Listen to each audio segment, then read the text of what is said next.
शूरवीर महाराजांचा इतिहासातील विश्वविक्रमी मानवंदना कार्यक्रमाच्या माध्यमातून कैलास मोरे यांनी राज्यातच नव्हे तर जगासमोर आणला आहे। 14 वर्षापासून 1 ते 3 जानेवारी मानवंदना कार्यक्रमाचे यशस्वी आयोजन करून त्या कार्यक्रमाच्या माध्यमातून अमरावती जिल्ह्याचे नाव जगात गाजविले असल्याचे प्रतिपादन सैनिक फेडरेशनचे अध्यक्ष माजी सैनिक सुभेदार अविनाश गायकवाड यांनी केले। समता सैनिक दल, माजी सैनिक संघटना, भीमा कोरेगाव विजयस्तंभ, प्रतिकृती मानवंदना आयोजन समिती यांच्या संयुक्त विद्यमाने 1 ते 3 जानेवारी 3 दिवसीय विश्वविक्रमी मानवंदना कार्यक्रम सायन्स कोर मैदान येथे दरवर्षीप्रमाणे यंदाही आयोजित करण्यात आला आहे। कार्यक्रमाच्या पूर्वतयारीची बैठक गुरुवार दिनांक 28 नोव्हेंबर रोजी शासकीय विश्रामगृह येथे माजी सैनिक फेडरेशनचे अध्यक्ष सुभेदार अविनाश गायकवाड यांच्या अध्यक्षतेखाली पार पडली। यावेळी प्रमुख मार्गदर्शक म्हणून डॉ. बाबासाहेब आंबेडकर संघर्ष समितीचे अध्यक्ष समाधान वानखडे, आंबेडकरी साहित्यिक शिवा प्रधान, धम्मशांती विपश्यना सेंटरचे अध्यक्ष तथा मुख्य आयोजक कैलास मोरे, महाराष्ट्र राज्य मराठी पत्रकार संघाचे पश्चिम विदर्भ अध्यक्ष नयन Mondhe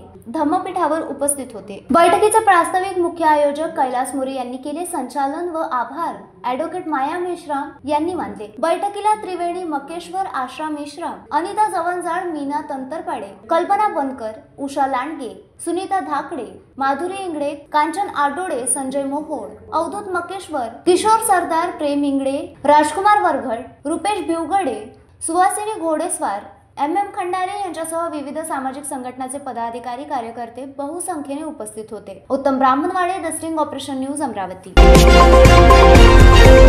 the sting operation news, सत्याचे दुसरे नाव, अन्यायावर लेखणीचा घाव।